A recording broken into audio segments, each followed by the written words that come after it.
Subjective ou objective, la photographie dans tous ses états.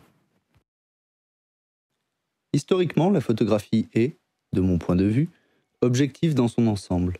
La notion de photographie subjective arrivera un peu plus tard lorsque des commandes photographiques arriveront avec la volonté de travailler avec tel ou tel photographe pour son œil. La volonté première de la photographie est de représenter le réel avec le plus de précision possible afin de ne pas déliter la réalité.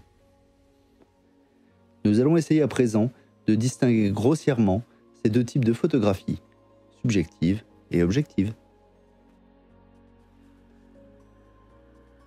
Un peu de définition. L'objectivité, qu'est-ce que c'est ? En philo, c'est la qualité de ce qui existe en soi, indépendamment du sujet pensant. De manière générale, c'est la qualité de ce qui donne une représentation fidèle de la chose observée. Et la subjectivité, qu'est-ce que c'est ? D'un point de vue philosophique, c'est la qualité inconsciente ou intérieure de ce qui appartient seulement au sujet pensant. Et plus généralement, c'est la qualité de ce qui ne donne pas une représentation fidèle de la chose observée. Subjective ? Objective ? Qu'est-ce qu'on appelle la photographie subjective ? La photographie n'est-elle pas toujours subjective ? Objection, votre honneur. La photographie est aussi objective. Objectivement, il y a des différences ? Deux manières de pratiquer la photographie. Photographions le même lieu de deux manières. La première fois d'une manière objective, ou devrais-je dire descriptive, et la seconde fois d'une manière subjective, à savoir modifier la perspective du monde avec votre œil. Pensez-vous maintenant que la vraie photographie est du côté de l'objectivité ou de la subjectivité, la neutralité face à l'émotion intentionnelle? L'une est-elle plus valable que l'autre?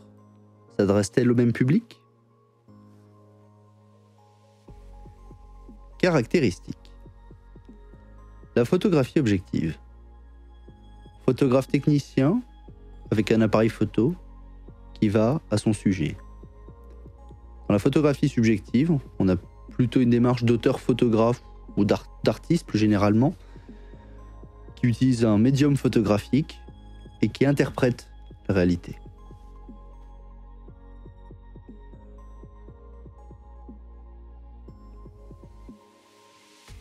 Dans la photographie dite objective, le photographe essaye de ne pas influencer la réalité. Même s'il fait corps avec son appareil photo, son outil, il essaye de faire une photographie ultra descriptive, frontale, avec un espace colorimétrique maîtrisé au plus proche de la réalité. Pas ou peu de lumière artificielle, pas de contre-jour, pas de cadrage hasardeux. La place à la surprise est là, balayée de la main, pour laisser place à une réflexion et une rigueur presque scientifique. Au résultat, le spectateur aura l'impression d'accéder au réel par cette porte photographique. A l'inverse, dans la photographie dite subjective, le réel importe peu. Seule l'idée compte. L'auteur n'est pas forcément un grand technicien et son outil peut être varié. D'un appareil photo classique, il peut aussi vouloir utiliser des moyens photographiques différents, sténopé, transfert, Olga, Polaroid, qui collent à une vision stylistique personnelle qu'il a du monde. La réalité pâlit devant tant d'audace pour laisser place à l'imaginaire. L'envie de raconter une histoire, de jouer avec les couleurs, les superpositions, les lumières artificielles, les contre-jours et j'en passe. Le spectateur fera plus appel à sa psyché, qui l'emmènera au pays des souvenirs, des émotions et du sensible. Attention, ce n'est pas parce que ces deux styles semblent être totalement opposés que la porosité entre ces deux genres photographiques n'existe pas. Dans les deux cas, ces photographies sont des invitations au voyage et racontent deux histoires. Bien que différentes, elles peuvent être aussi complémentaires. Je pourrais dire que c'est une confrontation entre expériences réelles face à une réflexion sensible sur un sujet. Objectivité ? Nouvelle objectivité. Au-delà de la photographie objective, il y a la nouvelle objectivité. Véritable style photographique à part entière, apparu vers la fin de la Première Guerre mondiale. On parle ici d'un mouvement artistique qui se tourne résolument vers le réel. Le monde est beau, de Albert Angerpatch, en est le plus bel exemple. Des liens avec la photographie documentaire peuvent être aussi faits. John Beasley Green souhaitait au XIXe siècle présenter au monde ce qu'étaient ses missions et ce qu'il y voyait.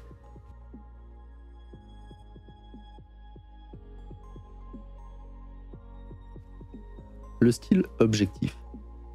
Nous avons vu plus tôt que la photographie objective est une forme d'écriture photographique qui s'attache à restituer au monde un enregistrement au plus proche de la réalité. De quoi la photographie objective est-elle constituée ? Nous allons essayer de trouver les vecteurs communs à ce style photographique. En premier, une photographie objective ne déforme pas, elle s'attache à représenter le monde tel qu'il est. Secondement, la photographie objective est frontale, ici pas d'échappatoire.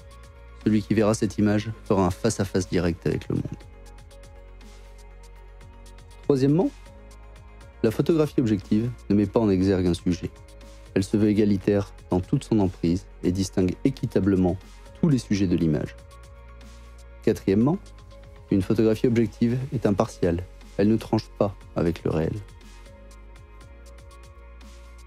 Cinquièmement, la photographie objective ne se présente pas comme une image, mais comme une porte vers le monde. Elle est savamment calculée afin de coller avec la réalité. Un portrait ne sera ni trop proche, ni trop éloigné.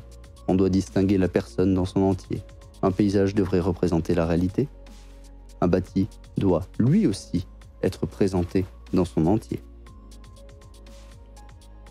En conclusion, la photographie objective s'attache à présenter les choses comme elles sont, sans superflu. Cela lui confère une esthétique propre. Elle en est autosuffisante. L'objectivité ? Oui, mais nuancée. Cependant, malgré l'apparente sincérité de la photographie objective, il ne faut pas oublier qu'elle fait appel à un appareil photographique tenu par un auteur dompté par ses croyances et ses choix. L'impartialité de la photographie est donc mise à mal par le simple fait que l'homme n'est pas une machine dénuée de sentiments. Peut-on se dire alors que la photographie objective est un leurre, un concept chimérique ? La photographie objective peut être une arme de propagande tout en gardant une présentation objective. Finalement, l'objectivité dans la photographie n'a-t-elle pas besoin d'un peu de subjectivité pour exister et répondre au code où elle excelle ?